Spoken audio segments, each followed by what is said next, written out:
Aí. Então tá, Perfeito. gente. Boa noite. Sejam todos muito bem-vindos ao nosso VMUG, a nossa 17ª edição do VMUG online, né? Deixa eu ir adiante aqui. Nós vamos ter uma agenda hoje bem legal, onde a gente vai ter a apresentação do Vitor Monteiro, a sua participação aqui da Pure Storage, vai apresentar para a gente aí appliances físicos e virtuais para replicação multi-cloud e redução de custos, né? Também vamos ter aí a apresentação do Guilherme Ferreira, da Bengab, onde ele vai fazer aí um laboratório, né? Mostrando aí, facilitando o deploy de aplicações com KubeApps. Então, essa é a nossa agenda de hoje. Fora isso, a gente vai ter também o nosso habitual sorteio de brindes, né? Deixa eu só continuar aqui. A gente tem algumas novidades, tá? E uma delas é falar um pouquinho sobre a VMware agora, VMware by Broadcom, e quem vai falar um pouquinho sobre isso é o Marcelo Colla, da VMware Broadcom. É isso aí? Positivo. Bom, Então, vai lá, tá contigo agora. vamos lá. Vamos lá, pessoal. Em primeiro lugar, para quem não me conhece, prazer. Meu nome é Marcelo Colla, mais conhecido por Colla, né? Um sobrenome um pouco incomum, então é fácil de ter uma referência. Obrigado por estarem com a gente, se juntarem. Tentando ser bem objetivo desse processo da aquisição da VMware pela Broadcom. Esse é o termo correto, né? Não é uma aliança, não é uma mudança, né? A Broadcom ela fez uma aquisição da VMware. Então, assim, tem muitas coisas que estão mudando ainda. O que a gente já tem oficializado, que a gente pode compartilhar com vocês é assim. A Broadcom fez a aquisição da VMware porque era líder de mercado naquele segmento ao qual a Broadcom não atuava. Então, ela comprou com foco em potencializar, né, a VMware para esse ambiente. E isso vai se refletir em algumas coisas. Reestruturação é um dos primeiros dele. O que a gente chama de reestruturação? Vamos começar pela parte ruim, né? Nós tivemos aí no Brasil, tá, uma redução significativa do nosso quadro de funcionários, tá? Por uma questão de otimização, né? Então a gente tinha, sei lá, financeiro, RH, vários itens duplicados aí entre as empresas, né? O própria questão de escritório em São Paulo existia um escritório Broad com escritório VMware, né? Foi unificado em um espaço físico só lá em São Paulo, que era o único lugar que as duas empresas tinham escritório no Brasil, né? E a Broadcom, ela passou uma mensagem muito clara que é dar foco no que é core. Então, a gente está falando de toda a parte do vCloud Foundation, principalmente, toda a parte de automation, toda a parte do área, né? Parte de operação, a parte do SaaS, isso assim, ó, ela deixou muito claro que ela gosta disso e ela quer potencializar isso. O que acaba acontecendo? A parte de end user e Carbon Black, a Broadcom, isso são tudo informações públicas, tá, pessoal? Não é nada aqui interno, mas né, tentando facilitar aí para vocês. Ela está fazendo um trâmite com essa parte de user e Carbon Black. Talvez essas empresas sejam adquiridas por outra, talvez ela seja feita um spin-off, né? Ela seja uma outra empresa dentro desse guarda-chuva da Broadcom, para que a Broadcom dê foco nessa parte core. O que eu quero dizer com isso? Hoje a gente tem, por exemplo, na VMware, em torno de 168 SKUs, né, 68 produtos que você poderia consumir do nossa plataforma de virtualização, do Core, né? E a VMware quer trazer esse número aí para algo em torno de, sei lá, de 12 ofertas, né? Então ela quer basicamente o quê? Que um cliente que usar a nossa plataforma use o vCloud Foundation. E o vCloud Foundation, a gente está falando do vCenter, que entre aspas passa a não ser mais licenciado, né? Você licencia os hosts e tem direito ao vCenter, né? Então não é que ele é de graça para todo mundo. Você paga o host, a camada de administração vem inclusa. E, principalmente, tentar diminuir essa questão de você, sei lá, tem um Area Operation Standard Advanced Enterprise. Então, cara, o foco deles, estão vendo algumas questões ainda de negócio, mas o foco é entregar o Enterprise para todo mundo. Assim, para que eu vou segurar feature se eu tenho um produto muito bom, né? E para isso, eles estão falando em a gente ter redução no custo, vamos dizer assim, do Enterprise, né? Então, assim, a gente dá foco no que a gente quer, traz esse preço mais acessível e consegue entregar, então, um produto melhor, mais completo para todos os nossos clientes, né? E isso facilita o processo de venda, isso facilita o processo de cotação, isso facilita para os clientes, né? Porque às vezes a gente tinha uma gama tão grande de produtos ou combinações de produtos diferentes que isso até complicava um pouquinho a vida, né? Então, esse é o foco nessa otimização, tá? Alguns clientes, alguma carteira de clientes ali, a Broadcom, como é que eu posso dizer? Muda algumas classificações dela. A Broadcom é muito conhecida por trabalhar muito bem com parceiros, né? Então, essa parte de parceiros, a ideia é que não acabe, é a ideia que fortaleça. O nosso amigo Rokitan, que é o dono, né, o presidente da Broadcom, ele participou dos VMware Worlds, né, que na verdade agora seu nome VMware Explore, né, foi esses últimos que a gente teve, e ele gostou muito, palavras dele, né, sobre a comunidade VMware, ele gostou muito como o grupo de usuários, né, como as pessoas que usam, por mais que seja uma empresa que compra, né, a pessoa que trabalha com VMware, ela gosta.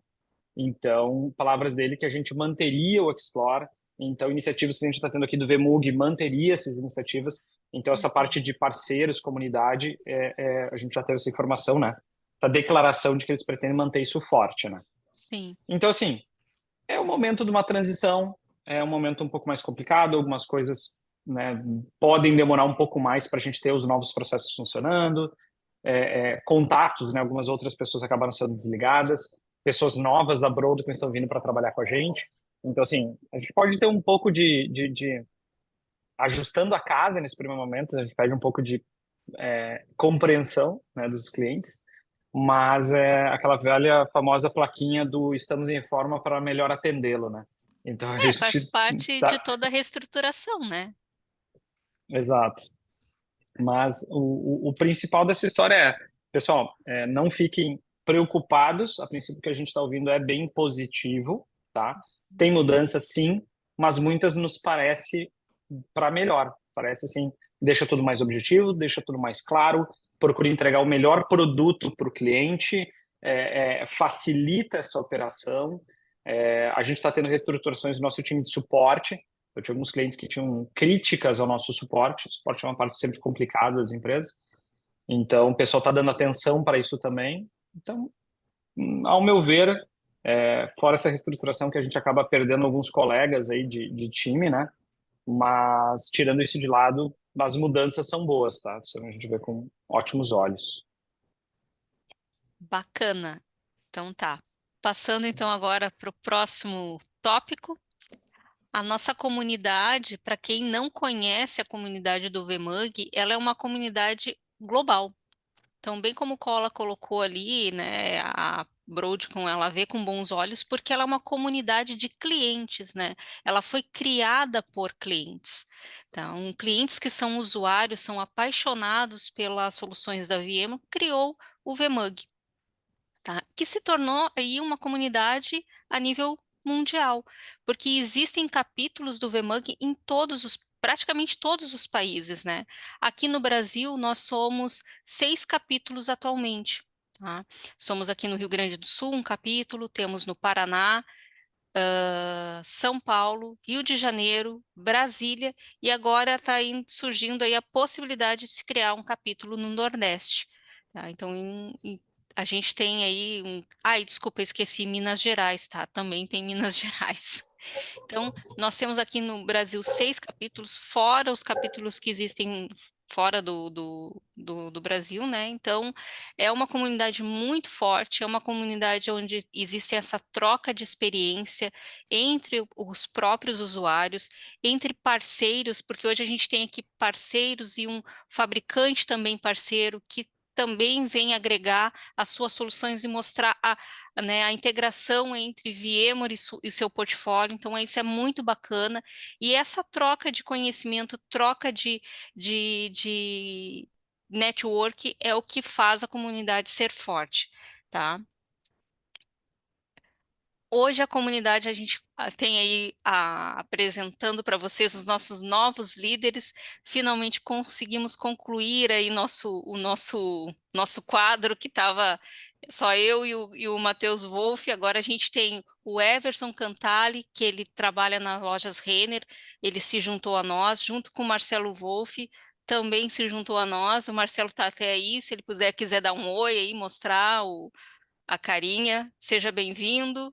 O Marcelo, ele trabalha no Sicredi Pioneira. Pode dar um oi aí, Marcelo. Oi, pessoal, tudo bem? Sejam todos bem-vindos. Vamos aproveitar esse momento aí para a gente ter cada vez mais conhecimento compartilhado, né? Isso aí. Tá, então, esse nosso grupo agora, os líderes do VMUG, a gente costuma fazer aí 3 eventos no ano. Próximo ano a gente vai se organizar para talvez aumentar esse número de eventos, fazer não só eventos online, mas também focar muito nos eventos presenciais, tá? Então, o foco é esse, gente: fazer network, apresentar soluções, falar sobre cases, discutir soluções, mostrar a solução como ela funciona.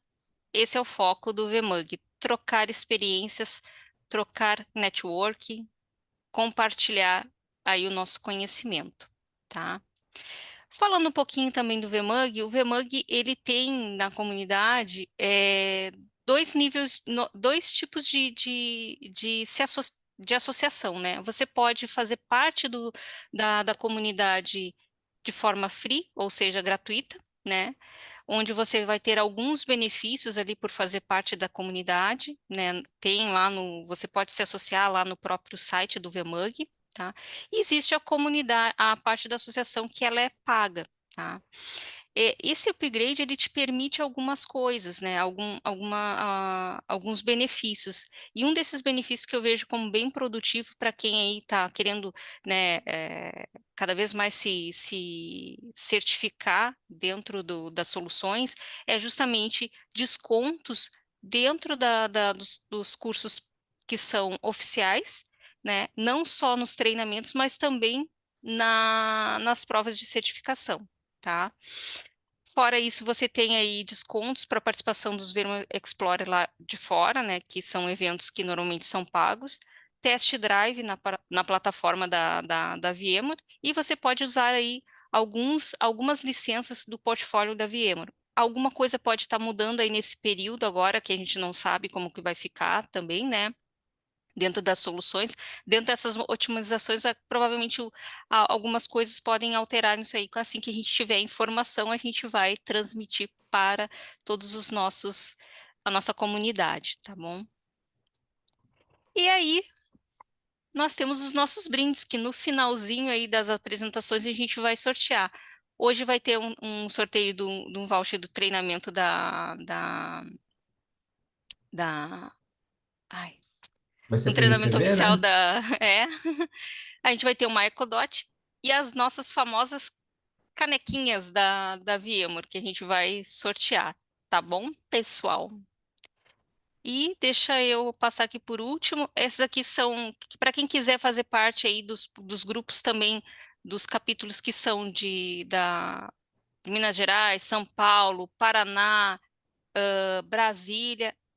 Pode usar aqui o QR Code, gente, que vocês vão cair direto nesses capítulos, nos grupos. Vocês podem entrar lá, se associarem, tá? Pode ser de forma gratuita, não tem problema. Lá né, na comunidade vocês vão saber de todos os eventos que vão ter, tanto nos capítulos brasileiros quanto nos capítulos de fora, tá? Se vocês quiserem participar, existem muitas apresentações que são online, então vocês podem participar de Denver, lá da Suíça, Moçambique, o pessoal está sempre aí publicando alguns eventos que são online que a gente pode participar e contribuir também e fazer network, tá bom? O que eu tenho aí é isso. Agora eu vou passar a palavra para o nosso amigo Vitor Monteiro se apresentar e falar sobre a apresentação dele. Deixa eu só dar um stop aqui na minha apresentação e você já pode compartilhar a sua tela, Vitor. Bacana, Cris. Maravilha. Desculpa, Obrigado, Matheus. Cris. Obrigado, Cola, aí, pelas informações da Broadcom. E, Vitor, bem-vindo aí ao nosso Demo RS aqui, cara. Maravilha, muito obrigado. Eu queria primeiro começar agradecendo a esse convite, a essa oportunidade. Deixa eu dar uma compartilhada aqui no meu desktop. O Zoom eu já estou acostumado porque é a nossa ferramenta padrão aqui também, né? Então, deixa eu só não posso mostrar essa tela, tem que mostrar essa. Vocês estão vendo minha tela em full screen? Perfeito? Perfeito, Positivo. dá para ver. Maravilha, maravilha. Bom, primeiro eu queria agradecer essa oportunidade mais uma vez. Eu trabalho na Peristora na área técnica, na gerência técnica de alianças e canais, né? Para todo o Brasil. Um território pequeno, né? Às vezes, quando eu tenho que explicar para o pessoal que é de fora, né, eu falo assim: olha, é o seguinte, a distância entre os nossos estados equivale a mudar de país na Europa.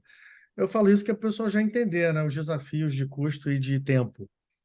Eu trabalho nessa área, eu faço também a capacitação dos recursos técnicos, eu faço também a liderança dos influenciadores técnicos da Pure Storage. Vocês vão ver aqui o meu fundo de tela, os Wave Makers, né? Então, eu sou o capitão Brasil dos Wave Makers aqui no Brasil, essa comunidade de influenciadores técnicos. Né? Basicamente, sendo um canal Pure Storage, sendo um técnico, é possível fazer parte dessa comunidade. Nós temos também comunidade de usuários da Pure Storage que se chama Flash Crew, que seria o nosso VMUG, tá? Fazendo o Depara, viu? Essa comunidade ela está um pouco parada no Brasil, mas eu participei de uma reunião hoje e o assunto foi levantado e foi prometido uma reestruturação para o próximo ano. Então eu fiquei já animado e já me coloquei à disposição, inclusive para participar desses eventos. Apesar de eu ser um cara de canais, eu me prontifiquei a ajudar, porque eu acredito muito na comunidade técnica. Eu não estou falando isso só porque eu estou aqui num evento da comunidade de vocês, não, tá? Isso é real. Eu realmente acredito na força dessa do trabalho em equipe, na força que não só o networking, mas o conteúdo, as pessoas se ajudando, né? Eu acho que isso é muito forte, isso é muito real. E eu vejo isso quando eu vejo no meu grupo do WhatsApp que eu tenho dos Wave Makers, as pessoas se ajudando, um tirando dúvida do outro, um ajudando o outro a passar em certificação, com material, com estudo em grupo, às vezes um ajudando o outro a se recolocar, pessoal. Então, assim, comunidade técnica é um assunto muito sério que eu realmente sou entusiasta. E, mais uma vez, obrigado por estar aqui. E eu não estou aqui para ficar vendendo produto, tá, pessoal? Não é esse o meu papel. Eu não estou aqui para ficar falando que o meu produto é lindo, maravilhoso, que, né, quem estiver aqui representando um cliente que tem que comprar, não é isso. Eu estou aqui para falar sobre tecnologia, sobre tendências, sobre, primeiro, quem é a Pure Storage, né? E depois sobre como é que o nosso portfólio se encontra, né? O portfólio entre VMware e Pure Storage, onde a gente se encontra e como a gente pode trabalhar melhor juntos, tá? Vocês vão ver que eu não vou entrar aqui muito no mérito de falar de produto, não é esse o intuito, como eu falei, falar da empresa, do posicionamento, né? Quem é essa empresa laranja? Vocês vão ver que a gente tem muito orgulho do laranja, tá? Não só o slide é laranja, a minha camisa é laranja, né? O meu background, então isso também acontece. Podem me parar, não passa vontade não. Se alguém tiver alguma dúvida, pode deixar para o final, pode me perguntar no meio, pode, né? Se for tímido, me manda um WhatsApp depois, tá bom?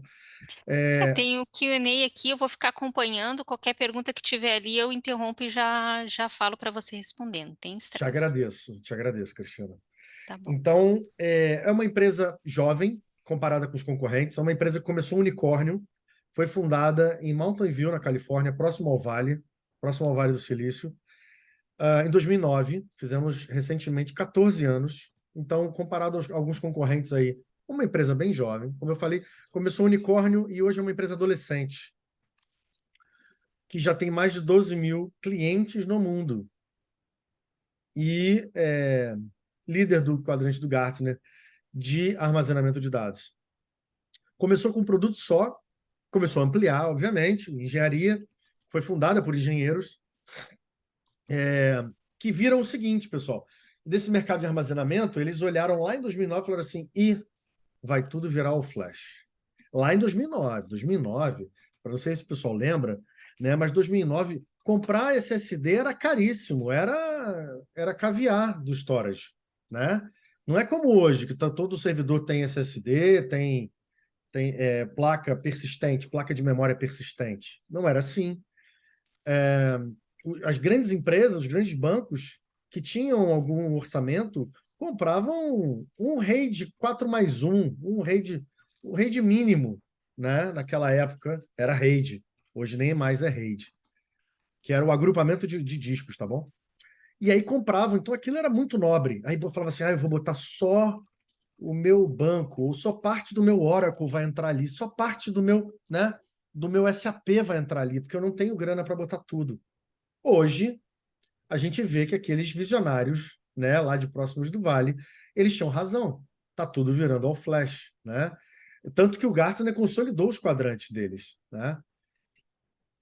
Entre era storage primário, storage all flash, virou tudo storage primário, né? A produção, todo mundo que tem orçamento e tem condição e acaba contrato, parte para o all flash, né?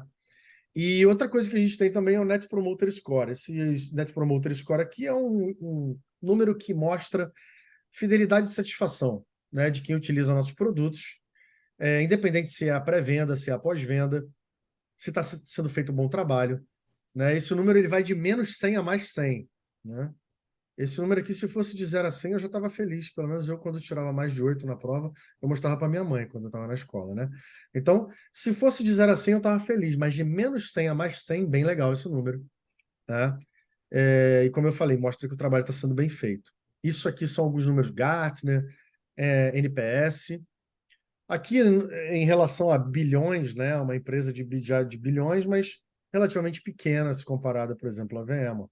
Mas números que mostram a solidez, robustez, porque o nosso crescimento, né, ele ano a ano, ele é mais de 20% ano a ano. Então, e no mercado, pessoal, no mercado muito comoditizado, esse mercado de armazenamento de dados, né, independente se é nuvem, se não é nuvem, é um mercado que, se a gente olha o IDC, é um mercado que vem encolhendo. Olha só que coisa, né? Isso aqui mostra ganho de market share ao longo dos anos, né? Foi o IDC que mostra isso. Como os nossos concorrentes vêm encolhendo, né? E essa empresa laranja, a única empresa laranja, perceberam porque o orgulho laranja? Única empresa laranja do mercado de armazenamento, não do mercado de TI, obviamente. Temos colegas laranjas em outras áreas, mas de armazenamento somos o único. E os outros encolhendo e, de certa forma, né, com alguma dificuldade de remar nesse mercado. O que essa empresa laranja está fazendo de diferente, pessoal? Eu vim aqui hoje para isso, para explicar para vocês o que a gente está fazendo de diferente num mercado tão comoditizado, entregando funcionalidade, entregando benefício para os usuários e para nossos parceiros de negócio, tá? Então, assim, a gente auxilia nossos clientes a ter mais desempenho, a gente auxilia nossos clientes a reduzir custos de data center, independente se o cliente está em nuvem, olha que interessante, em nuvem pública ou em sua nuvem VMware, a gente auxilia a reduzir custos de consumo de energia, dissipação de calor. Quando se troca o magnético pelo all-flash, pessoal, a gente reduz consideravelmente o consumo de energia, a dissipação de calor do data center, né? Mas eu estou 100% em AWS ou em Azure. Calma que eu chego lá. Calma que eu chego lá. A gente também auxilia os nossos parceiros, sejam hyperscaler, que a gente chama, né? A gente classifica eles como hyperscalers, ou seja em seu próprio data center, ou seja em uma nuvem híbrida. Falarei também, só que eu não vou dar spoiler de mim mesmo aqui, tá? Mas eu falarei como é que é a mágica para a gente ficar mais eficiente numa nuvem híbrida, baseada em VMware principalmente, que é o fórum aqui, tá? Então, a gente tem esse cuidado de entregar mais desempenho. Desempenho no nosso mundo é baixa latência. O baixa latência quer dizer o quê? Que eu entrego para a minha aplicação, seja um hypervisor VMware, seja as aplicações virtualizadas ali, né, utilizando o VMFS, o vVols, eu entrego leitura e escrita mais rapidamente possível. Então, latência baixa quer dizer que eu leio e escrevo o mais rápido possível e logo as nossas aplicações virtualizadas ficam felizes, ficam muito felizes ali, né? E é isso que a gente quer. Vocês como usuários, o que vocês não querem? Que o seu usuário interno, que ele comece a abrir chamado e comece a abrir ticket porque ele está sentindo lentidão. Seja uma linha de negócio, seja um departamento de vocês, seja quem for, seja um diretor, seja quem for. A gente não quer lentidão, né? Então, latência baixa é muito bom, o usuário fica muito feliz, fica satisfeito, né? Trabalhando lá felizinho. Então, além disso, confiabilidade, além disso, possibilidade, né, segurança e proteção de dados. A gente também entrega. Então, a gente não é só uma empresa especialista em armazenar dados, a gente é especialista em armazenar e proteger os dados na camada do storage, que é uma camada complementar à camada de virtualização. Mais do que isso, a gente também entrega replicação de dados, né? Integração com SRM, integração com o vCenter, o vRealize, né? Possibilidade de fazer um ativo-ativo multi-site. E parte dos nossos pilares é que seja fácil. Effortless é um dos nossos pilares. O que eu quero dizer com isso, com effortless? Eu quero dizer que tem que ser fácil de utilizar, fácil de operar. Não precisa ter que fazer um MBA para criar um volume, criar uma LUM no nosso storage, né? Tem que ser fácil de administrar o ambiente e integrar o ambiente que já existe, né? Então, nossas arquiteturas são muito fáceis. A gente tem arquitetura scale-up e scale-out. Para quem não está entendendo o que eu estou dizendo, é uma arquitetura que pode crescer horizontalmente ou verticalmente. Quando eu coloco armazenamento separado, segregado do processamento, essa é uma arquitetura desagregada, né? Quando eu cresço separado, aí eu posso saturar diferentes áreas da TI, dessa infraestrutura, dessa arquitetura. Então, eu tenho uma arquitetura scale-up, quando eu posso agregar armazenamento e o processamento fica o mesmo. Quando eu agrego armazenamento e processamento, essa é uma arquitetura scale-out, porque ela é uma arquitetura clusterizada, né? Então, o exemplo de arquitetura scale-out é o HCI, né? HCI que vocês têm, a HCI pode ser um appliance baseado em VMware ou totalmente virtualizado, no caso de vocês, né? Independente do hardware físico, daquele cluster x86 que está lá por baixo, né? Tem HCI que nem baseado em x86 mas ok. Vamos levar em consideração algo assim para não fugir do fio da meada aqui, né? Então, a HCI é um exemplo de arquitetura que pode ser scale-up and out. Nós temos arquiteturas do nosso storage que pode ser scale-up e scale-out, né? Independente do produto. Mais uma vez, não estou aqui para falar de produto, tá bom? Estou aqui para falar que o microcódigo que roda, microcódigo é um sistema operacional focado em ser alguma coisa. No nosso caso, ser um appliance de armazenamento. Então, ele é o coração do nosso storage, tá? Ele é o Purity. O nome do coração da Pure chama-se Purity, né? E a gente está aqui para ajudá-los nos desafios das aplicações, numa arquitetura, né, diferente, híbrida ou multi-cloud, que é onde a gente vai focar mais aqui, e até no conceito de DevSecOps, né? Entregar também, vou falar muito por alto, mas entregar também armazenamento que possibilita que os trabalhos sejam portáteis ou portáveis entre nuvens para ambiente Kubernetes. Esse não é o nosso fórum aqui, entendo que o próximo apresentador vai entrar nesse mérito. Tá? Num desafio de encolhendo, onde os recursos estão encolhendo.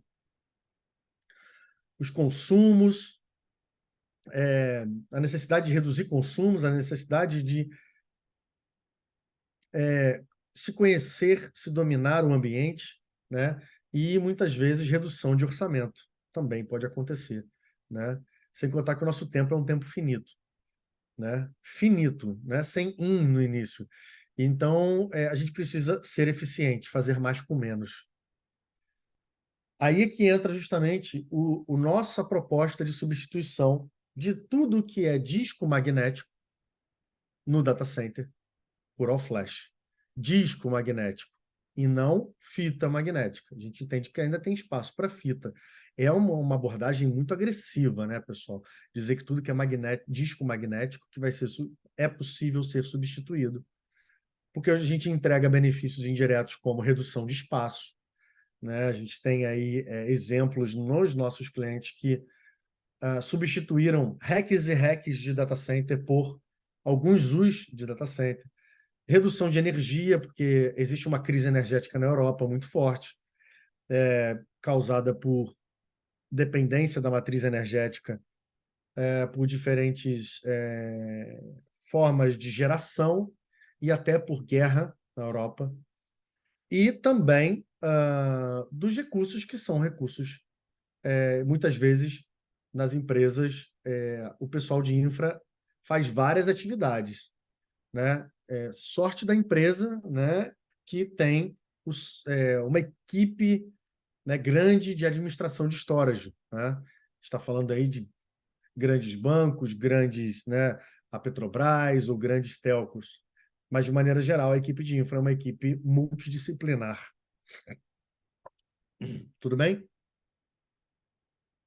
Tudo bem até aqui? Sou for so good. Vocês estão aí? Vocês estão comigo? Me sinto sozinho. Perfeito, Tá todo Vitor. mundo aqui. Beleza, beleza. Não, só para testar o áudio. Que bom que vocês estão aí. Então, continuando com essa pegada da Pure Storage, uma empresa que trabalha com All Flash, uma empresa que eu não falei lá no início, mas deveria, né? Uma empresa que começou software, olha que interessante, e depois virou hardware. Oi, como? Eu sempre achei que a Pure fosse uma empresa de storage. Sim, ela é uma empresa de storage. Mas aqueles empreendedores do Vale, eles começaram desenvolvendo o microcódigo, que é o coração, como eu falei, o Purity, né? E o nosso hardware, ele era OEM da Dell. Olha que interessante. Começou sendo OEM de uma que hoje é uma concorrente azul nossa, né? Mas lá no início não era. A gente tinha o nosso microcódigo e utilizava PowerEdge. Nossa arquitetura era baseada em PowerEdge. Depois, lá em 14, a gente começou a desenvolver o próprio hardware, porque a gente usou um mote do Vale do Silício, que é todo mundo que leva a sério o seu código desenvolve o seu próprio hardware. Olha que interessante. E isso, muitas empresas, grandes empresas do Vale do Silício, utilizam esse mantra, né? Entre elas a Apple, né? Toda empresa que leva a sério o seu microcódigo desenvolve o seu próprio hardware. Então, por isso, a gente passou a desenvolver o nosso próprio hardware, passou a ter ainda mais integrações no microcódigo dos nossos módulos, né? Desenvolver o próprio storage, desenvolver o próprio módulo Flash, né? O módulo Flash, que é uma memória persistente, que é a evolução do SSD, tá bom? E usa o protocolo nativo NVMe. NVMe, que é o protocolo nativo. A gente aqui, pessoal, a gente está começando o nosso protocolo nativo, que é o português. É muito mais fácil da gente se entender, porque a gente fala desde que nasceu, quer dizer, desde a primeira infância a gente fala o português. Né? Ninguém nasce falando português, mas a gente entende o que eu quis dizer. Então, a gente se entende muito melhor do que se eu começasse aqui, if I start to speak in English, it will be a little bit hard. Né? Porque não é o nosso protocolo nativo, apesar de alguns de nós aqui sermos fluentes. Né? A mesma coisa acontece com o Flash, na utilização do protocolo nativo NVMe. E quando eu falo sobre a substituição do disco magnético por All Flash, aí existiu... Aí você fala, poxa, existe uma quebra de paradigma aqui, né, Vitor? O All Flash é considerado caro. A nossa engenharia, utilizando tecnologia, arquitetura, e o barateamento também, né, de tecnologias do All Flash, criou-se o projeto Meteoro. Olha que interessante. O marketing é tão criativo, né? Eles criaram aqui um projeto Meteoro para acabar com os dinossauros. Olha só que coisa. E os dinossauros sendo os discos magnéticos. Olha que fantástico, né? Então, Sensacional, cara.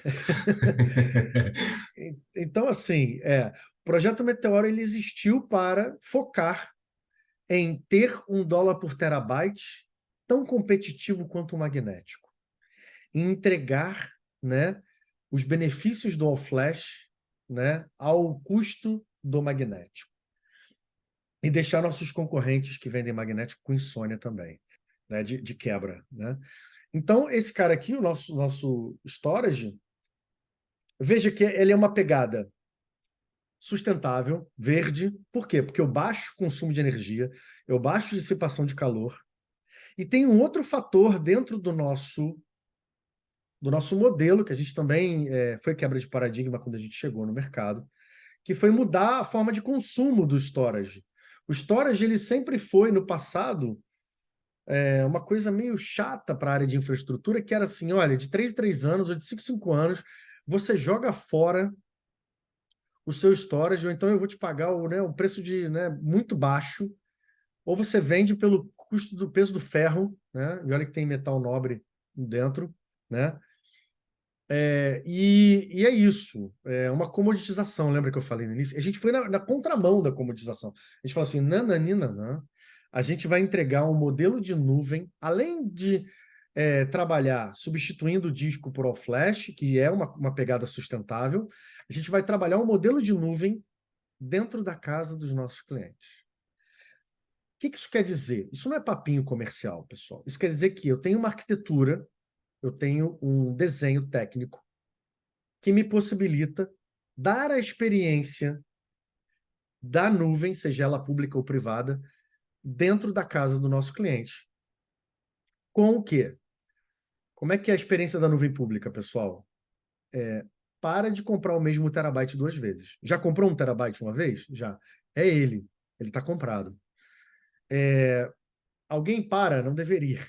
Alguém para na nuvem pública? Não deveria, né? Então, sem janela, sem migrar dado. E sem utilizar Gol de mão, né? Que o nosso concorrente usa Gol de mão. Ele faz virtualização de storage para poder não parar. Então, com a Pure, a gente tem uma arquitetura que possibilita eu atualizar as controladoras, atualizar o hardware, e um modelo de consumo, que é o Evergreen, sempre verde, né? Apesar de a gente ser sempre laranja, o nosso modelo é sempre verde, que é o modelo que eu atualizo as controladoras a quente e sem migrar dado. Quando você explica isso para alguém que é de storage, pessoal, a pessoa fala assim, isso daí não existe, não. Porque eu era assim, eu trabalhei em outras cores antes de virar o laranja, né? E aí, quando me falaram isso, eu falei, não, quando chegar na hora do lab, eles vão falar a verdade. Eu estou esperando ansiosamente a hora do lab, né? A hora da demo do NDU, do Non-Disruptive Upgrade, que eles vão ter que me falar a verdade. Isso não é possível, esse negócio, não. Fala sério. Vitor, tem 16 anos de armazenamento, de storage, né? Como técnico da área de storage. Nunca vi isso aí, isso parece bruxaria, né? E quando eu vi o que acontecia, né? É um compromisso, pessoal, que uma controladora nova vai entrar em cluster com uma controladora antiga. É o compromisso de que eu vou explicando mais didaticamente, para quem não é da área de storage ou não conhece a área de storage, é só da área de virtualização, eu vou trocar a turbina do avião com ele no ar. Eu vou botar alguém lá na asa do avião. Imagina o avião voando, alguém lá na asa trocando a turbina. Dá um pouco de nervosismo. Mas entendam assim, eu consigo botar uma turbina nova junto com uma turbina antiga em cluster. Isso não existe por aí, tá?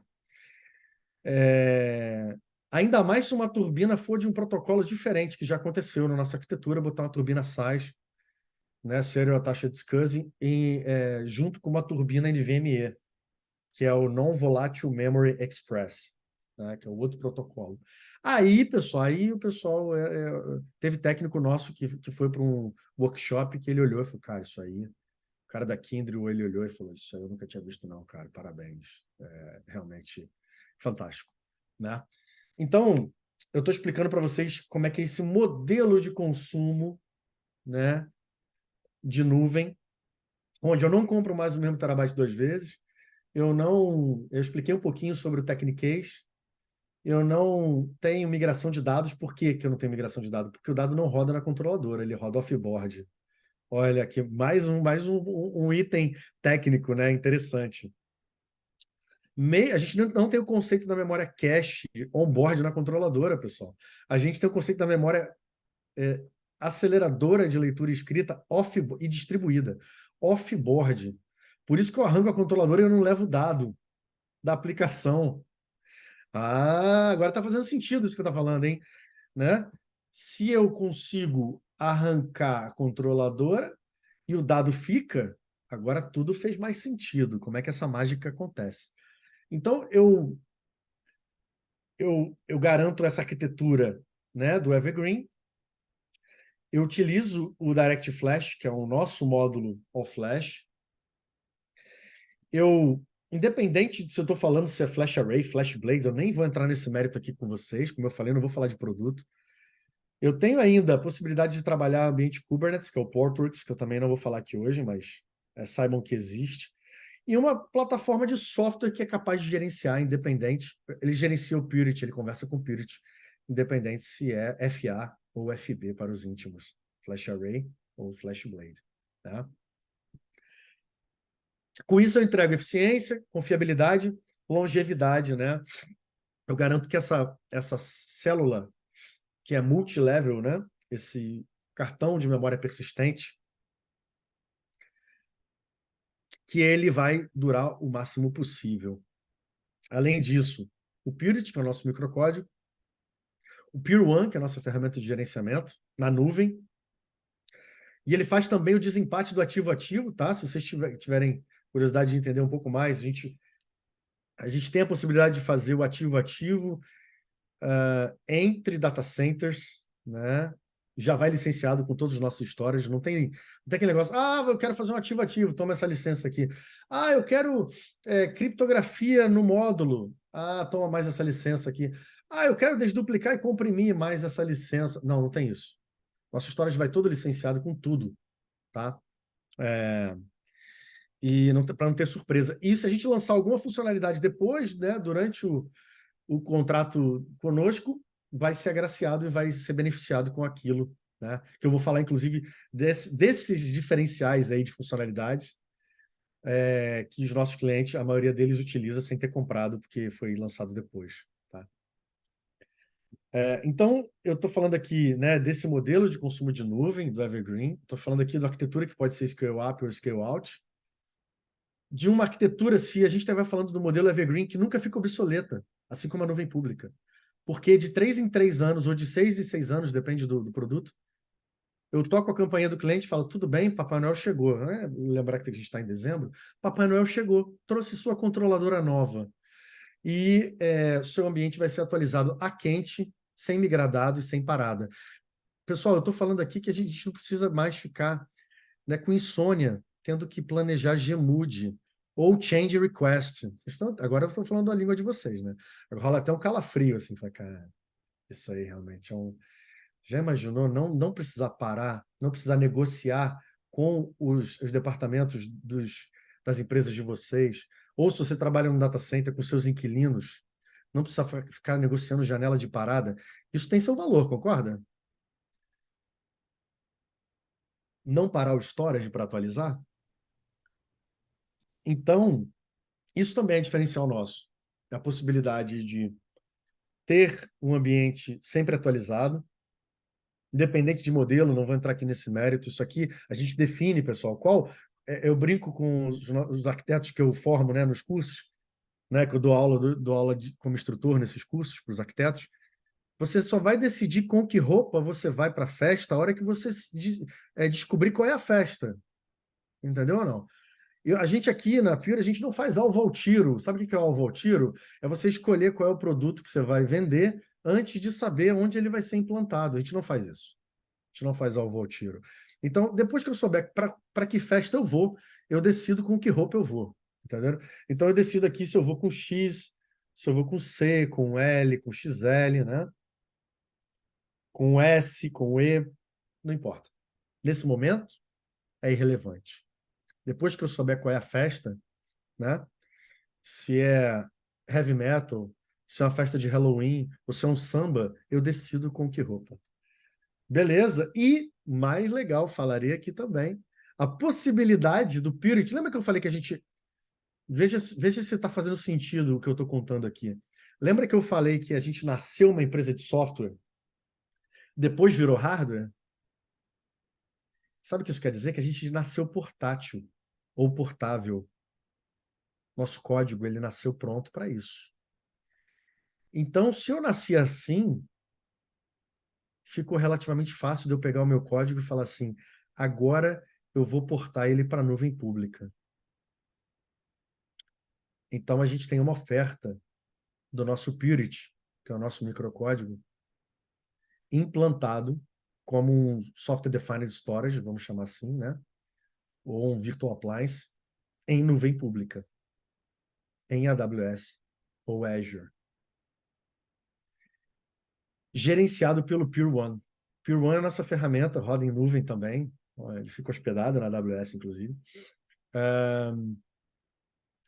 que ele gerencia os nossos storages, ele gerencia o call home, ele gerencia os chamados, ele faz, inclusive, o desempate do ativo-ativo, para quem já trabalhou com ativo-ativo, né?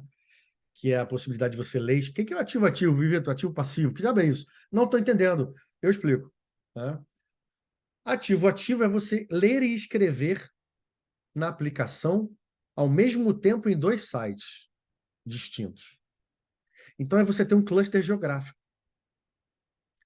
onde você não é um ativo. O ativo passivo é a forma, né, de você replicar, onde você tem um lado lendo e escrevendo, do outro lado read-only.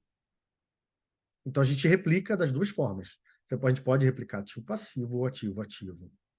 Tá bom? E para evitar o fenômeno de split brain, que é quando o cluster geográfico se perde, porque, seja pelo motivo que for, o link caiu, né, vassourada no cabo de força, né? Acreditem, tem cliente que dão vassourada no cabo de força. Ou qualquer outro motivo, né? Não pode se perder.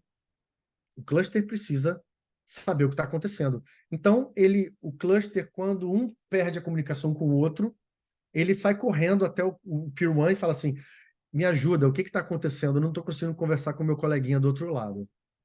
E ele diz o que está acontecendo. Olha, eu também não estou, então agora você vira o principal. Olha, eu tô, ele está bem, fica tranquilo, que ele está bem, né? Ele avisa para a máquina, está tudo bem com ele. Então, pode haver uma entrada de contingência, onde um dos lados fica read-only e o outro fica read-write, mas o principal, não há corrupção lógica e não há perda de dados. Tá? Então, o Pure One faz isso, e o Pure One também gerencia, como eu falei, chamados, ele faz, inclusive, capacity planning. O Pure One é uma ferramenta fantástica. O Portworx, né? Que é uma solução, foi baseada em aquisição da Pure Storage, uma solução que faz movimentação, migração de dados entre nuvens e até entre o próprio data center físico, de ambiente Kubernetes, faz backup e faz também provisionamento de bancos de dados. Quando eu li a primeira vez o Portworx, eu achei que era, né, porte de porta. Eu falei, nossa, porta que funciona, Portworx. Acho que nome estranho. Não, estava errado. Na verdade, é Portable Works, trabalhos portáteis. Aí fez sentido, né? Portable Works, virar Portworx, fez mais sentido. Que pode ser implantado em nuvem pública ou dentro da casa dos nossos clientes. E o modelo de consumo, que eu já falei aqui, que é o Evergreen. Modelo de consumo de nuvem, experiência de nuvem dentro do data center do cliente, com o desempenho do privado. Vocês sabem muito bem, né, pessoal, que não tem mágica. Por que a nuvem híbrida é a melhor solução? Porque tem vantagens na nuvem pública e tem vantagens dentro de casa, né? Entre elas, o desempenho. A latência para uma nuvem pública tende a ser alta, né? Então, existem formas de se remediar isso? Claro que existe. Eu mesmo já tirei certificação da AWS e aprendi que existem formas de você remediar problemas de latência, mas mágica não tem. Então, por isso que a gente considera que a nuvem híbrida é o melhor cenário. Além disso, pessoal, como eu falei, a Pure é uma empresa que é focada em armazenar e proteger os dados. Quando eu falo proteger, eu não estou falando de evitar ataques.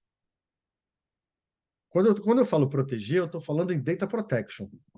Ah, você está falando de backup. Não, eu estou falando de ser complementar ao backup. Backup também no Portworx. Mas no caso do Pure, dentro do Purity, a gente tem a possibilidade de trabalhar com snapshots imutáveis no nível do volume. Tá? Eu sei que vocês têm snapshots no nível da máquina virtual. Isso aqui é complementar, tá bom? Eu estou falando lá do nível da Loom, do nível do Vivol, né? Eu faço um snapshot imutável, ou vários, né? De hora em hora, ou como assim desejar. Imutáveis porque eu não consigo alterá-los, por natureza da arquitetura da Pure Storage, e eu não consigo também deletá-los, que é importante, né? Porque senão, seja por falha humana ou por um hacker que conseguiu a senha do administrador do storage, ele não vai conseguir. Veja que a Pure Storage ela começou a pensar o seguinte: olha, o administrador do storage ele tem muitos poderes. Alguém já tinha parado para pensar nisso aqui? Não. Estou trazendo aqui um outro quebra de paradigma. O poder que um administrador de storage tem nas mãos, que ele pode deletar todos os volumes, todos os snapshots, todas as retenções. Dá até um pouco de agonia, né? Começar a falar assim, parece que o mundo está acabando. Mas a gente começou a pensar nisso. A gente falou assim, cara, esse cara, ele não pode ter esse poder todo. Ele não é uma santidade, uma divindade que vai decidir o futuro de uma empresa, né? No dedo, né? Vamos criar uma forma de limitar os poderes do administrador do storage. Criamos o Safe Mode. O Safe Mode, ele é um lock que eu evito que o administrador do storage, por má fé ou por, né, porque burrice não é crime, né, pessoal? Então, assim, seja porque ele errou, seja porque ele vendeu credencial com o Safe Mode habilitado, ele não vai conseguir causar um dano maior. Ah, ele não vai conseguir deletar volume? Não, calma. Deletar volume ele vai conseguir, só que o volume vai para uma área que é tipo uma lixeira que eu vou conseguir voltar aquele volume depois. Ah, ele não vai conseguir deletar snapshot? Não, não vai. Ele não vai conseguir reduzir retenção? Com o Safe Mode habilitado, ele não vai. Independente do produto, tá, pessoal? Independente se é FA ou FB, veja aqui que o portfólio completo da Pure Storage conta com snaps imutáveis e Safe Mode. Então, pessoal, quando eu habilito o Safe Mode, o poder do administrador de storage é limitado, como eu falei. Ele continua podendo deletar volumes, porque eu não posso botar o policial dentro da prisão para poder proteger, né? Eu tenho que deixar ele continuar sendo policial. Mas tudo que é deletado em relação a volumes vai para uma área temporária, que pode ficar ali 24 horas a 400 dias. E eu não consigo baixar. Se eu precisar baixar, eu tenho que desabilitar o Safe Mode. Para eu desabilitar o Safe Mode, pessoal, quando eu habilito o Safe Mode, eu espalho 3 senhas pela alta gerência da empresa, igual o código nuclear. Só dá para desabilitar o Safe Mode com a engenharia da Pure Storage logada na máquina, logada com um super user que usa multifator de autenticação, MFA, e ele precisa rodar um comando com as 3 chaves que ele pegou com as 3 gerentes que estão no Zoom com ele para desabilitar. Então, o hacker, para ele conseguir, ele tem que sequestrar 4 mães diferentes. A mãe do engenheiro da Pure e a mãe dos 3 diretores, as mães dos 3 diretores da empresa. Só assim ele vai conseguir desabilitar o Safe Mode para depois fazer o... Vocês estão entendendo o grau de sofisticação? É praticamente Missão Impossível, aquele filme que a gente, né, chama o Tom Cruise para poder fazer isso. Entenderam? Então, um grau, um diferencial isso aqui, tá? Isso aqui é inovação pura. E, enfim, isso nos coloca numa posição em termos de vantagem tecnológica. Além disso, a gente percebeu uma outra coisa, que a gente poderia ser mais rápido se tivesse um ataque em andamento, seja ele de ransomware, né, que é um sequestro, criptografa e sequestra o dado e pede resgate em Bitcoin, seja um ransomware, seja qualquer outro malware, eu preciso, né, se estiver criptografando os dados, existe um comportamento que acontece no storage. E colegas nossos, né, inclusive inventores locais, né, tem colega do Rio Grande do Sul, inclusive, tá? Inventor do Rio Grande do Sul. Que ajudou a criar uma funcionalidade que é o seguinte: quando um storage está começando a ser criptografado, a taxa de redução, aquele dado começa a ficar estranho ao storage, né? E quando o dado começa a ser criptografado, aquele dado estranho começa a impactar a taxa de redução do storage. Olha que fantástico. Então, a gente vê, né? DRR é Data Reduction Rate, ou taxa de redução em inglês. A gente vê que do nada o storage começa a performar muito mal em relação à sua taxa de redução. A gente colocou um trigger no Peer 1, sem custo para os nossos clientes, e a gente avisa, olha, possível ataque em andamento. Abre um chamado na nossa engenharia, manda um e-mail para vocês ou para o usuário que estiver utilizando o nosso storage, para que o tempo de reação seja o mais rápido possível, seja o mais baixo possível.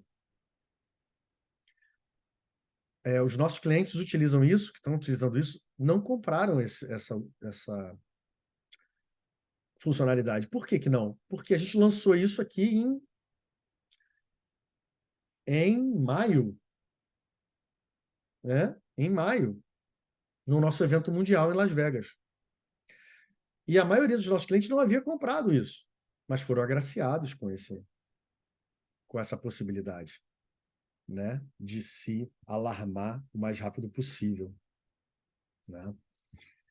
E então isso aqui é uma outra funcionalidade. Como eu falei sobre o Pirit, né? Eu posso portar, eu posso implantar o nosso microcódigo, o nosso storage numa nuvem pública. E eu posso replicar, né? Poxa, Vitor, mas eu já utilizo a AWS, já utilizo o Azure, eu faço uma nuvem híbrida.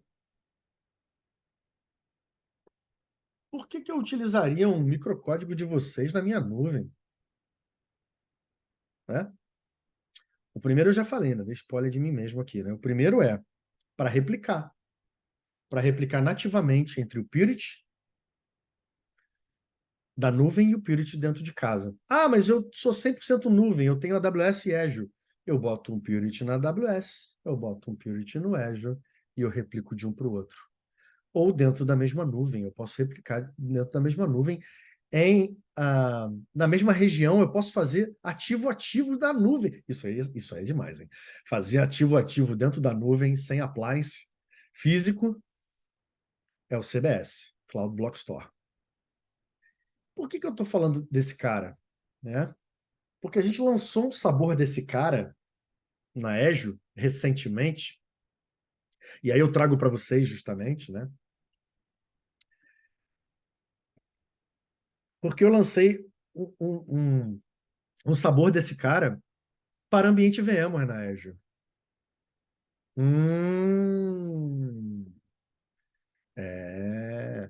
Vocês estão pensando o quê? É isso aí. É possível eu implantar um CBS, né, um storage virtual, na Azure, em ambiente AVS, em ambiente VMware, entregar volumes. Né? Eu implanto o ambiente AVS, eu implanto o ambiente Pure Storage, e através de um gateway eu entrego volumes que vão se apresentar como volumes iSCSI lá para as máquinas virtuais, né? Pela rede. A única coisa que tem que estar no mesmo Availability Zone, mesmo AZ, pré-REX. Existe uma arquitetura de referência por trás disso, tá, pessoal? Eu só não tenho tempo para hoje eu contar como é que essa arquitetura de referência é, mas acredito o seguinte: eu virtualizo em instâncias da nuvem, eu virtualizo aquilo que era uma controladora de storage, vira uma máquina virtual. Aquilo que era aceleração de leitura e escrita no storage físico, vira outra máquina virtual baseada em SSD, em all flash. Outro módulo dentro do storage físico, que era o flash, o módulo persistente, um módulo de memória persistente, ele também é virtualizado na nuvem pública. E aí esse novo storage que se cria, que se forma na nuvem pública, ele passa a ter volumes que eu entrego para as máquinas virtuais VMware, nesse caso em ambiente Azure. Né? isso aqui é bem legal, porque eu já tem disponível nas regiões do Brasil, tá? Eu estava aqui para falar sobre outra solução da Pure que eu não trouxe aqui, que é a possibilidade de replicar VMware, Target VMware para Source VMware, Origin VMware para destino AWS, mas ainda não está disponível nas regiões da AWS do Brasil, por isso que eu não trouxe aqui hoje. Mas esse cara aqui, a possibilidade de eu utilizar, né? Pô, Vitor, mas volta aqui aquela pergunta que você mesmo se fez e não respondeu. O que eu ganho com isso, além de replicar de um para o outro? Tudo que tem embarcado nos nossos storage. O Safe Mode, o Snapshot imutável, o Data Reduction. Não sei se vocês sabem, mas a taxa de redução da Pure é considerada uma das melhores do mercado. Então, se eu desduplico e comprimo os dados lá na nuvem, existe uma tendência de eu baixar os custos de nuvem. Porque eu vou desduplicar e comprimir, vou precisar de menos espaço. Olha que interessante, pessoal. Então, se eu comparo, né, se eu tiver um ambiente relativamente grande, né, um ambiente pequeno, quanto menor o ambiente, menor essa conta vai fechar, menos essa conta vai fechar. Mas se eu tiver um ambiente relativamente grande e eu comparar um ambiente com um all-flash virtualizado, né, all-flash virtualizado em nuvem pública, e um ambiente sem isso, né, onde além de eu ter encriptação, além de eu ter snapshots imutáveis, remediação na velocidade do flash, né, voltar no ambiente depois de um ataque de ransom na velocidade do all-flash, possibilidade de fazer um ativo-ativo, um active cluster, que é um ativo-ativo, dentro de uma nuvem pública. Além disso tudo, eu ainda tenho a conta, porque é muito importante. A empresa de vocês quer, com certeza, duas coisas, né? Aumentar o dinheiro que entra ou diminuir o dinheiro que sai. Se eu baixo o custo de nuvem, pessoal, né? Isso é lindo. Taxa de redução vai fazer isso. Vai fazer a conta da nuvem baixar. Porque eu vou precisar de menos máquinas virtuais para entregar desempenho equivalente e armazenamento equivalente. Então, eu estou aqui né, mostrando inovações, mostrando funcionalidades. A forma de licenciamento desse cara é subscrição.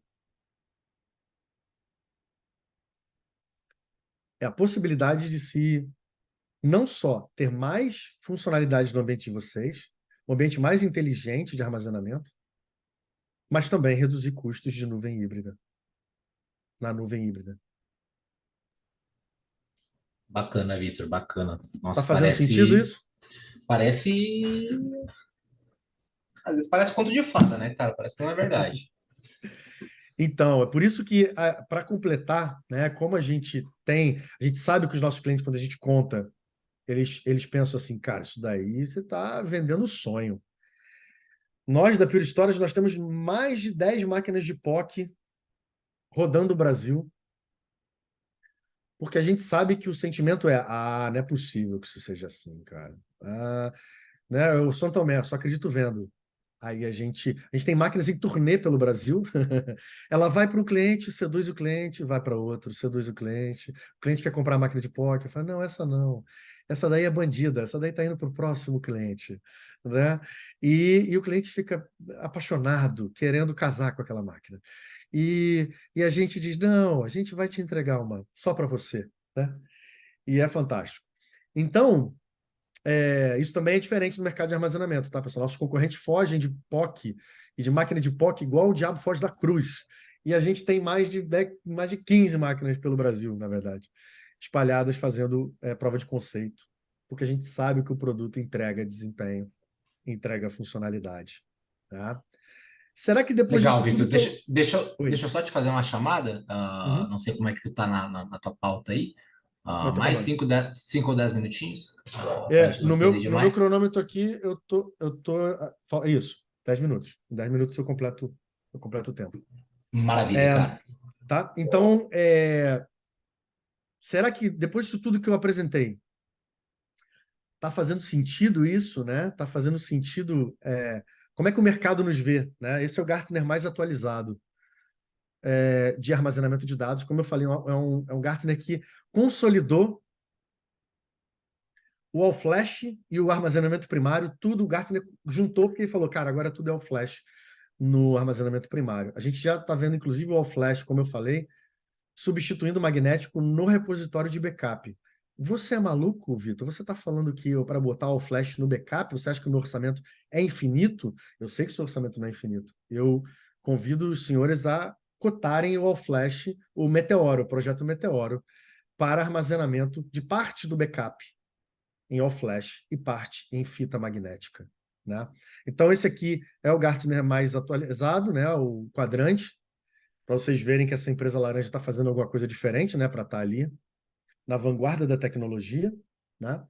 Nós temos os nossos pilares, que é reduzir, ser eficiente, ser reconhecido no mercado, pelos clientes e pelo mercado, entregar uma experiência do cliente diferenciada, reduzir consumos indiretos de data center, né?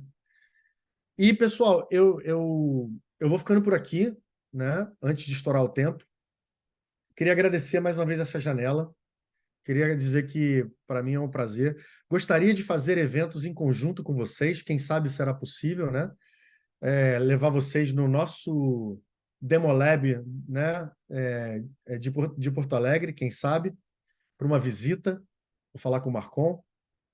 Olha Quem só, antes de gostou, tu terminar, tem uma perguntinha aqui. eu vou responder. Quem gostou, né? E quem quiser perguntar agora, pergunte, não vai se calar para sempre. Quem quiser manter o contato no networking, aponte seu celular para a tela, né? E chama no Zap. Manda a pergunta. Tá, o Guilherme está perguntando aqui se o VVol é pré-requisito para o snapshot imutável com VMware ou é possível fazer usando VMFS velho de guerra? Excelente pergunta, Guilherme. Os snaps existem antes do Vivol. Então, sim, você pode usar tanto no Vivol quanto no VMFS, né? O velho de guerra, a gente entrega o volume, monta o VMFS e vai ser feliz. Porque o snap é no nível do bloco, antes do file system. Então, tá lindo. Funciona nos dois. Excelente pergunta. Show de bola. Mais alguém? Tem alguma pergunta aí? Agora é a hora. Vitor, muito obrigado. Excelente palestra aí. Nossa, assim, ó, nem sei o que dizer.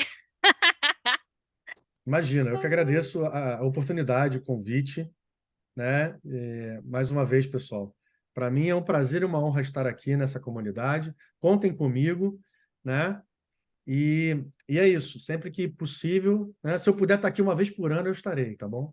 Ah, que bom. Então, contamos com você aí para o próximo ano, quem sabe ao vivo, Exato, exato. né? E muito obrigado. Foi excelente a tua palestra. A gente curtiu pra caramba mesmo, tá bom? Muito obrigado. Eu que agradeço. Agora, pessoal, vamos passar a palavra aí para o Guilherme Ferreira, que vai fazer uma super demo aí. Não sei o que que ele preparou para nós aí. Vamos ver o que que ele vai fazer, o que que ele vai aprontar hoje.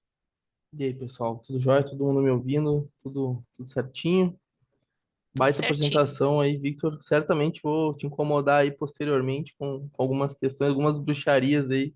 Essa história que me despertou bastante curiosidade em alguns aspectos. Excelente, excelente. Então, galera, deixa eu ver se eu consigo compartilhar minha tela aqui com vocês. Vamos ver, share screen. Vamos. Acho que dá para ser a tela toda, né? Perfeito. O pessoal aqui deve estar vendo já o VS Code, né? Bom, então, preparei aqui uma demo, né? Uma apresentaçãozinha bem rápida aí para a gente finalizar o evento, né? A ideia é a gente introduzir um pouco aqui o Cube Apps, né? Que é uma ferramenta bem útil para quem é desenvolvedor ou tem um time às vezes enxuto aí que está começando a embarcar nesse mundo de Kubernetes e aplicações modernas, né? Então, hoje a ideia é passar um pouco da visão da agilidade dessa ferramenta, então, de uma forma bem simples que a gente vai utilizar na demo.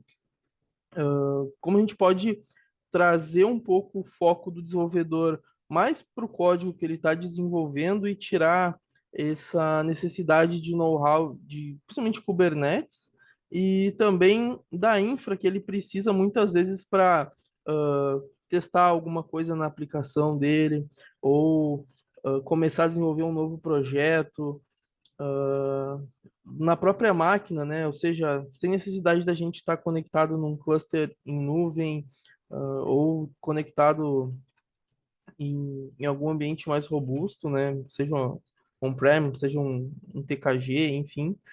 Então, potencializando esse ganho de produção, né? Ou seja, o desenvolvedor vai ficar mais focado ali em desenvolver seu código do que realmente se preocupando com o provisionamento de componentes que a aplicação vai requerer, né?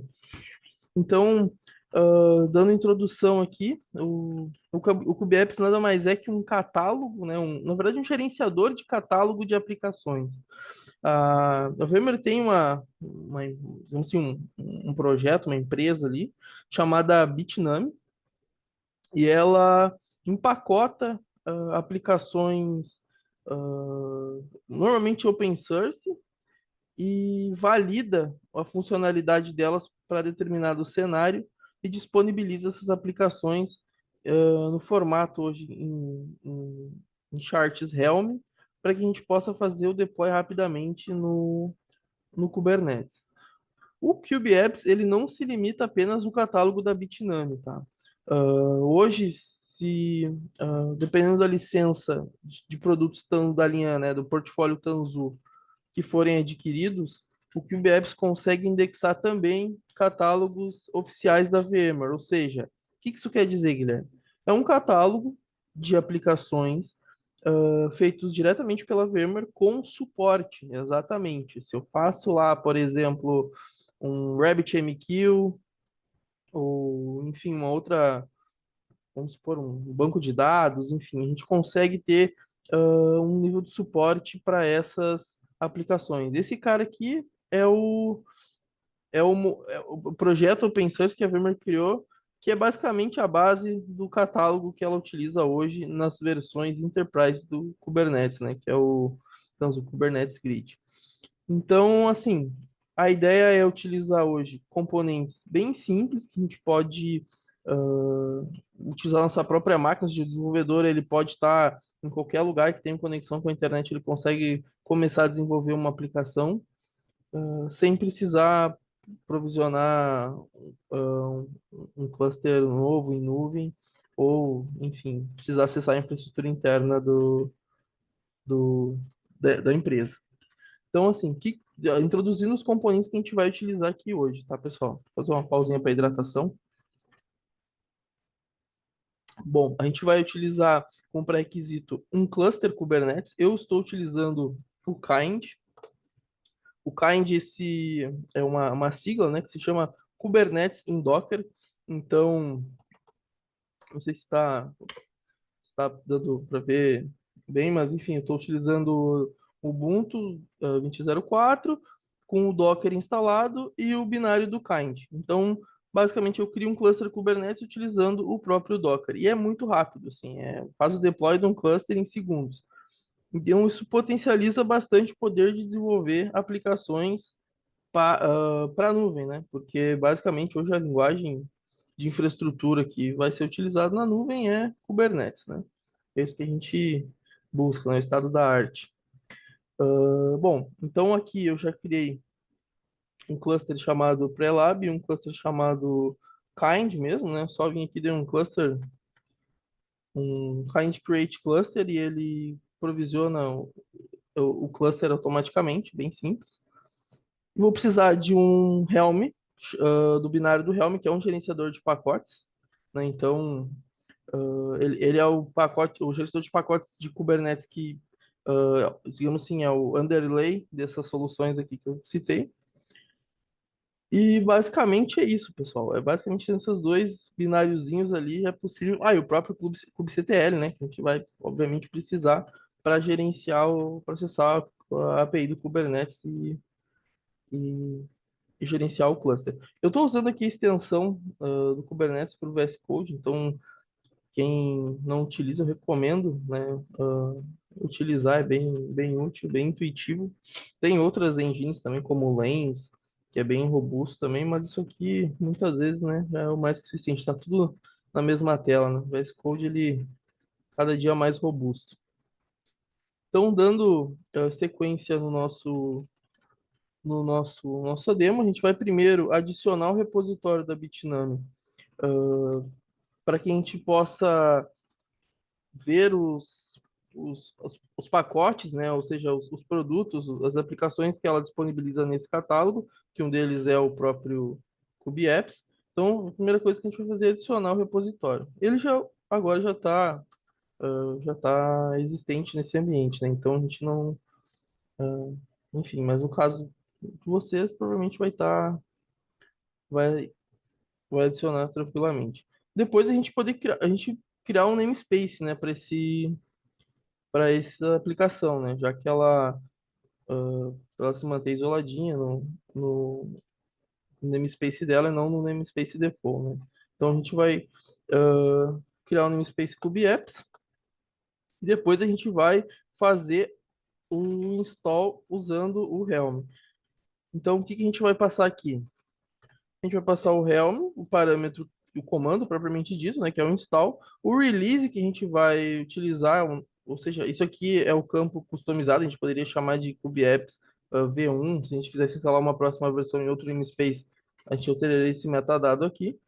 O namespace que vai ser utilizado e o catálogo, né, ou seja, desculpa, o catálogo e a aplicação. Então isso aqui já é uma anotação do próprio Helm. Então, feito isso, ele vai começar a fazer o download dos pods. Então, vou começar a monitorar esse namespace aqui. Então, a gente vai ver que ele criou diversos deployments aqui dentro do, do namespace KubeApps. Então, a gente já tem aqui alguns containers sendo criados, alguns pods. Vamos monitorar todos aqui. Então, a gente já tem a basicamente toda a aplicação rodando já. Já tinha imagem baixada na minha máquina, então foi bem rápido, mas caso não seja, se é uma instalação nova, num ambiente novo, ele vai ter um tempinho de baixar essas imagens aqui.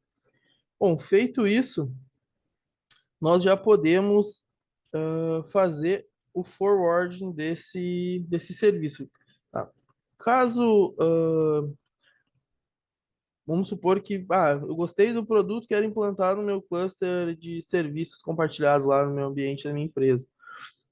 Isso aqui pode ser implantado, pode ser alterado, esse Helm, ele tem um arquivo padrão do Helm chamado values.yaml, e lá dentro eu posso, inclusive a gente vai ver esses arquivos para a aplicação de teste que a gente vai testar, a gente vai subir um banco de dados aqui, então a gente vai ver que tem diversos campos customizados que a gente pode utilizar, por exemplo, para trocar o tipo de IP, desculpa, o tipo de serviço, né? Você, de certa forma, assim, né?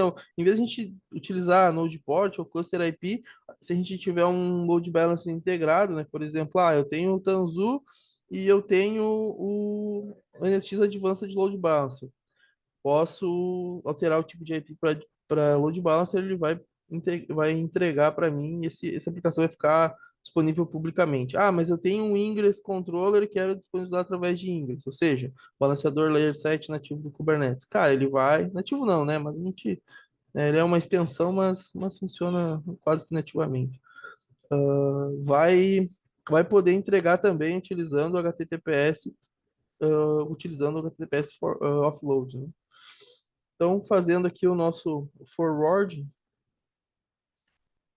ele já está bombando. Bom, aqui, o que acontece? A aplicação, quando ela é feito o primeiro install dela, ela precisa de um token, né? Ou seja, é um token para que ela possa interagir com o cluster, né? Ela precisa poder criar namespace, ela é como se fosse um administrador, né? Então, ela é uma interface gráfica para um destino que acaba sendo um administrador. Então, a gente vai fornecer essa chave para ela, né? Então, para isso, a gente vai criar uma service account nesse namespace. Deixa eu chamar aqui um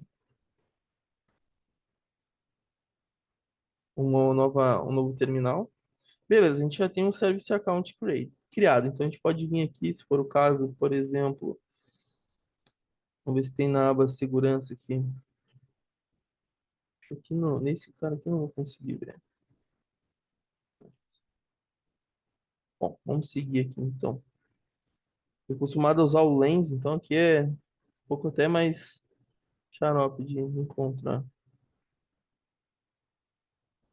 Bom,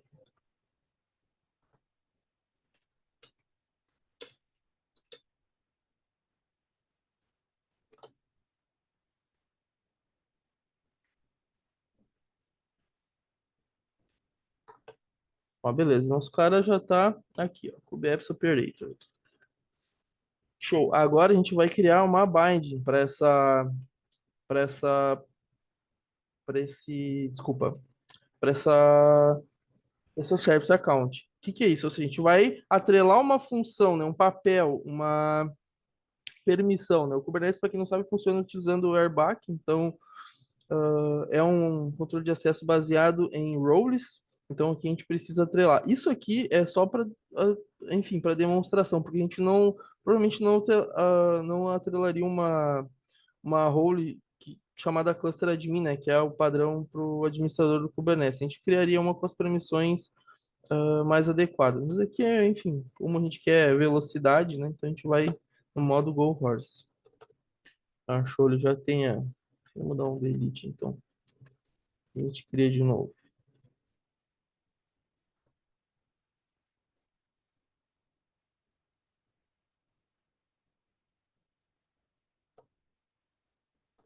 Show. A gente não tem mais ela aqui. A gente vai dar um... Para fins de demonstração, a gente já tem a role binding criada.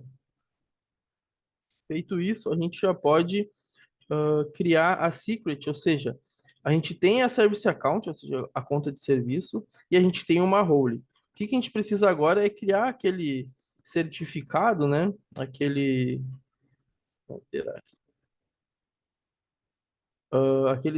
certificado que vai ser utilizado para fazer o login na aplicação, né? Depois eu vou mostrar para vocês. A aplicação ela não necessariamente precisa utilizar sempre essa conta quando fazer o login, né? Esse é só um primeiro momento. Depois a gente pode configurar, por exemplo, um provedor de OIDC, né? De OpenID Connect. Então, a gente tem Keycloak na empresa, a gente tem VMware Workspace ONE Access, tem DEX. Cara, ou provavelmente o Azure AD, né? O que agora é Microsoft Entra ID pode ser utilizado também. Então, aí o ideal é que quando o desenvolvedor, preciso provisionar um MariaDB, preciso provisionar um Kafka, um RabbitMQ, vai utilizar a credencial corporativa dele.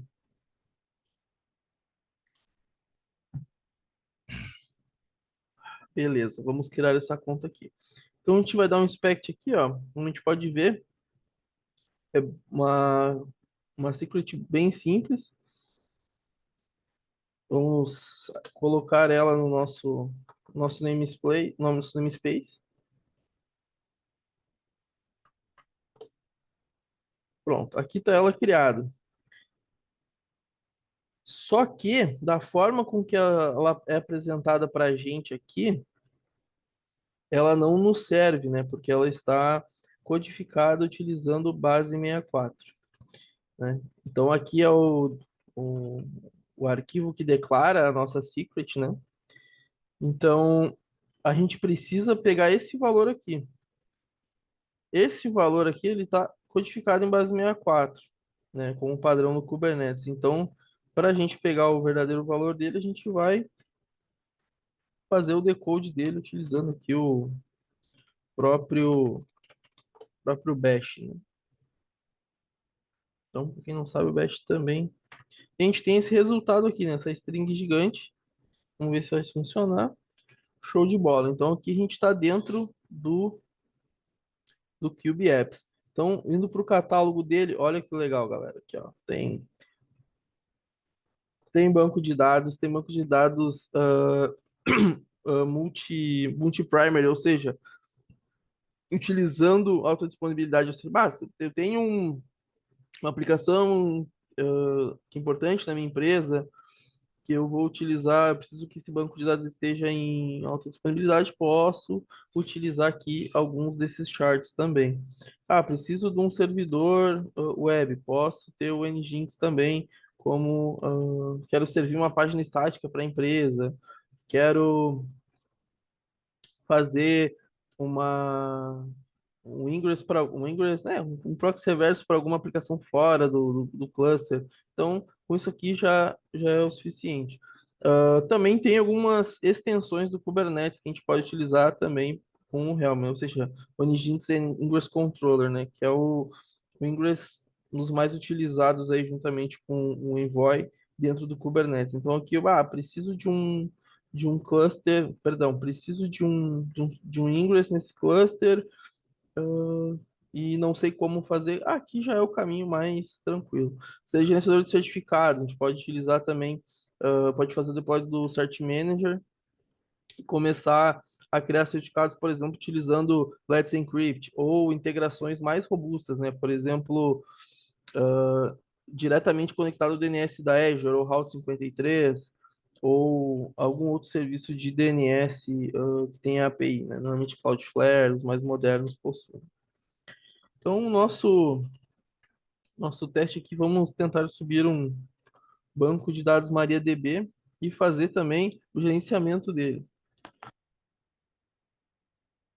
Perdão. Bom, vamos criar um namespace primeiro. Então, você vê que a gente nem saiu dessa tela aqui, a gente já está criando um namespace para nossa aplicação. Então, aqui, vamos chamar de MariaDB, o nosso namespace. Então, a gente está agora nesse contexto aqui. E a gente pode achar uma aplicação para colocar lá. Vamos selecionar o MariaDB. E o legal disso é que a gente pode fazer o versionamento, não fazer o versionamento, mas selecionar a versão do produto que a gente está instalando. Por exemplo, aqui a gente consegue ver dois tipos de versionamentos, né? Um versionamento é o da Bitnami, e vocês podem ver que o app version aqui é o mesmo nesses dois casos. Por quê? Porque a Bitnami faz todo o controle da imagem do container. Então, se tem alguma vulnerabilidade, eles vão provavelmente fazer um patch. Se tem alguma melhoria, eles vão provavelmente também trabalhar em cima da imagem, mas mantendo a versão do core ali, né, que seria o MariaDB. Mesma coisa vai servir para outros. Então, claro, conforme a aplicação vai avançando, versões de pacote também vão sendo geradas, e muitas vezes a gente tem aplicações na empresa que é compatível só com tal versão. Então e conforme a aplicação for amadurecendo ou sendo refatorada, a gente pode ir trocando aqui também. Nos casos, a gente pode pegar aqui a 11.1.2 aqui e vamos fazer o deploy. Então aqui a gente pode observar que a gente tem alguns campos para preencher antes de fazer o deploy. O que são esses campos? Quando a gente utiliza o Helm na sua versão mais bruta ali, utilizando o values.yaml, perdão, pessoal, uma tosse chata aqui.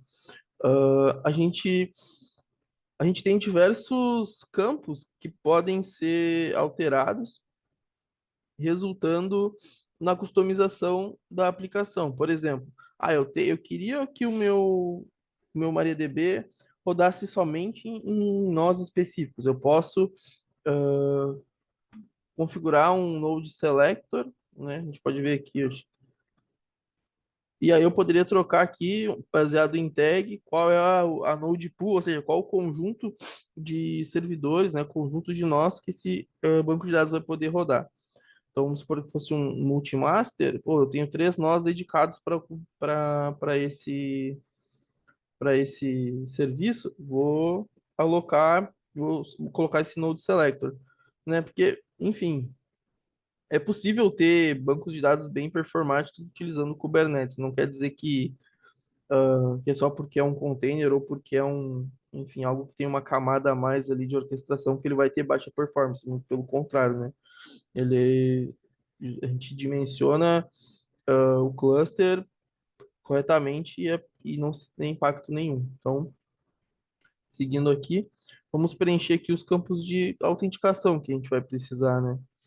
Vamos chamar aqui o database de vmug Paraná, a senha também. Vou colocar o usuário e a senha também como vmug Paraná. Bom, eu poderia alterar, por exemplo, qual storage class que ele vai ficar, mas como o nosso cluster ele é bem limitado, ele não tem uma tierização, por exemplo, como a gente tem na AWS, ou poderia ter com o Tanzu ou o Kubernetes gerenciado, como a gente chama, eu vou manter essas anotações aqui. Vou dar um nome para o meu release, né? Ver se meus campos não foram alterados, show de bola. Então, posso dar o deploy. Então, aqui ele já está tá fazendo. Deixa eu voltar aqui pro namespace do MariaDB. E a gente já pode ver aqui os workloads rodando. Tem um pod de MariaDB, ele não tem nenhum container rodando ainda, ele está subindo. Deixa eu dar um clear nesse terminal aqui, depois a gente vai fazer um forwarding ali.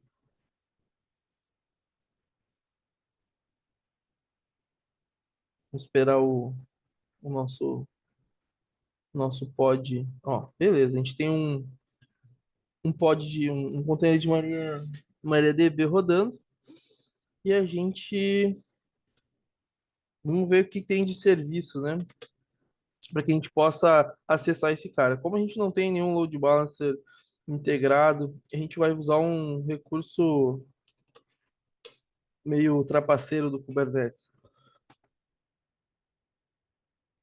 que é o port forward. Então, primeiro vamos pegar o serviço, né? Então a gente dá um get service menos namespace desejado. Então a gente já viu aqui que o serviço do MariaDB está rodando e expondo a porta 3306, que é a porta padrão do MariaDB. Então a gente vai dar um forwarding aqui, MariaDB, a gente vai expor ele na porta 8889. Então a gente vai dar um kubectl, port forward, o namespace, os, a anotação de serviço e o nome do serviço. Nota que o nome do serviço é esse aqui, né? Poderia ser aqui, por exemplo, muitas às vezes a gente vê tal aplicação traço HL, que é um serviço headless. Pode ser esse cara também, não tem problema. Então a gente já tem um forward rodando aqui. Com uma extensão do VS Code, a gente já poderia abrir no browser se fosse uma aplicação web, mas como não é o caso, né? Vamos seguir o nosso aqui no cliente. Estou usando aqui um clientezinho de MySQL bem simplesinho, que é o RageSQL. Então a gente está direcionando para a porta que a gente fez o direcionamento aqui, né? Ou seja, como se fosse um NATzinho. O usuário e a senha do banco, né? Então a gente já pode tentar abrir essa conexão aqui. E a database que a gente criou lá dentro tá aqui, tá vazia, né? Mas já tá criada. Então, por exemplo, isso é muito útil quando eu tenho uma aplicação que já faz o migration do banco ou a criação das tabelas, né? Eu tenho um job de um container sidecar que prepara a aplicação, ou seja, cria toda a estrutura de dados antes, todas as tabelas, popula, ou muitas vezes, se eu tenho uma rotina de teste que faz que popula o banco com dados dummy, né, dados fake para teste de performance ou teste de integração. Isso é muito útil, né, porque agiliza muito. Porque imagina, teste é uma coisa muito repetitiva e que demanda muito na parte de automação, né? Ou seja, eu preciso criar a infraestrutura, preciso popular o banco, testar as minhas classes, meus métodos, né, hoje em dia, use cases, se todas as minhas entidades estão respondendo ok. Então, e depois eu tenho que descer toda essa infraestrutura, realizar a alteração na aplicação, subir novamente. Então, todo esse pipeline de teste pode ser utilizado aqui também, né? Então, às vezes um troubleshoot, alguma coisa, o desenvolvedor quer baixar o código, fazer a depuração do bug aqui também, é bem tranquilo. Então, a base de dados já está criada. Se a gente vier aqui nas propriedades da conexão, a gente consegue ver a versão do servidor, né? 11.1.2. Então, a ideia é vamos fazer o rollout dessa aplicação. A gente pode ver que ele já está anunciando para a gente que ele tem uma nova versão desse app aqui. Então, a gente pode fazer o upgrade. Peraí que eu acabei clicando eu acabei parando o nosso direcionamento de porta aqui, né? Deixa eu abrir mais um. 8080. Beleza. Deixa eu trocar aqui. Beleza, nosso MySQL está aqui. Vamos fazer o upgrade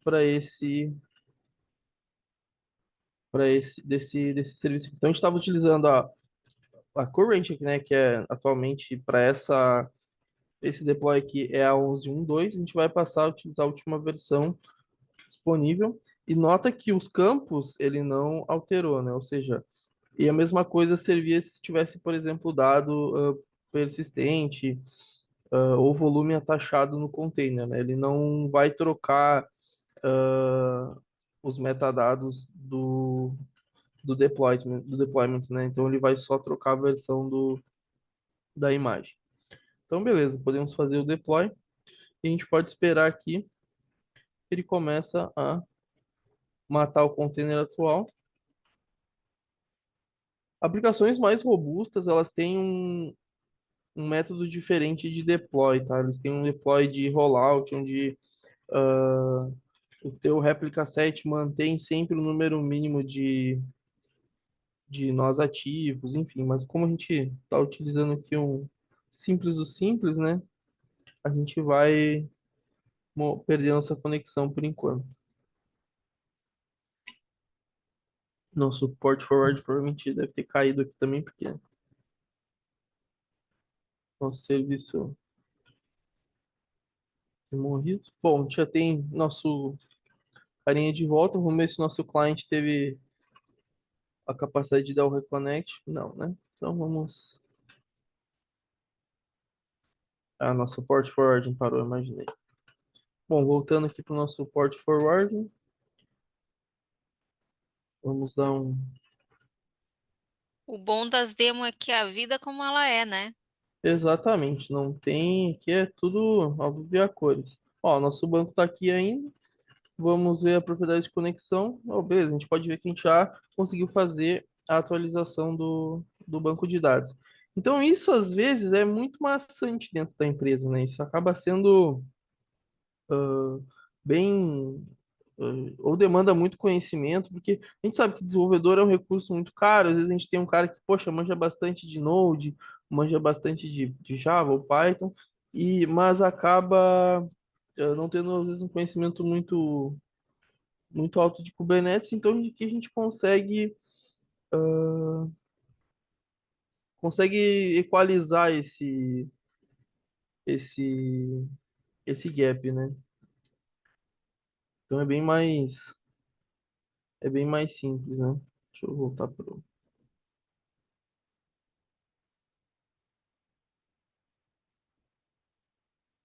Então aqui o próprio kubeapps ele se enxerga, né, como um deployment aqui também, então é possível fazer o upgrade dele nele mesmo. Claro que durante o processo de upgrade possivelmente essa URL aqui vai cair, então ele Mas aí, enfim, é só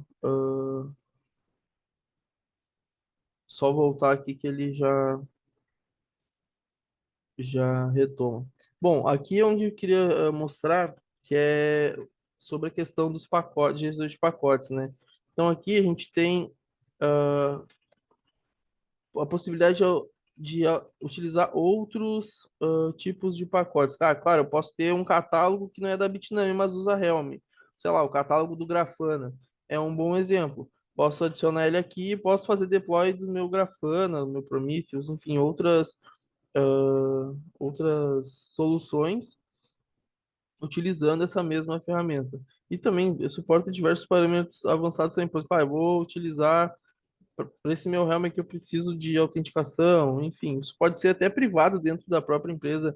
As aplicações são distribuídas através de Helm, só que contém autenticação sem problema.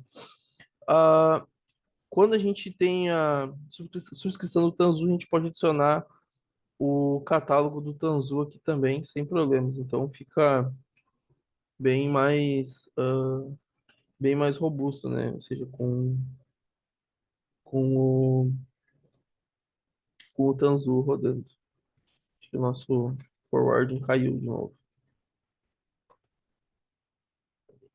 É, show. Estamos de volta no pad. A gente estava no package management. Bom, é isso, pessoal. Esse é o nosso KubeApps. Espero que o pessoal que está aí na área de desenvolvimento comece a utilizar ele, comece a brincar com o Kind, com o Helm. São ferramentas que são muito simples de acessar, de testar, tudo com orientado a código, né? Ou seja, são basicamente YAMLs, então abrace esse mundo, porque com certeza isso, isso só tende a aumentar daqui para frente, pessoal. Então, muito obrigado aí, vou encerrar aqui na minha apresentação. Agradecer a todo mundo aí, muito obrigado. Se tiver perguntas também, pode botar no. Bacana, Guilherme. Sim, Valeu pela tua call aí, cara. muito obrigado, Gui. Show de bola a tua demo. Bom, pessoal, então encerrando aí as apresentações dentro do horário, a gente vai Perfeito. agora para a segunda parte, né? Exato. Vamos deixar o agradecimento aqui para todo mundo, quem estava online aqui com a gente. Essa foi nossas apresentações principais, né? Muito obrigado e fiquem antenados aí para os próximos eventos.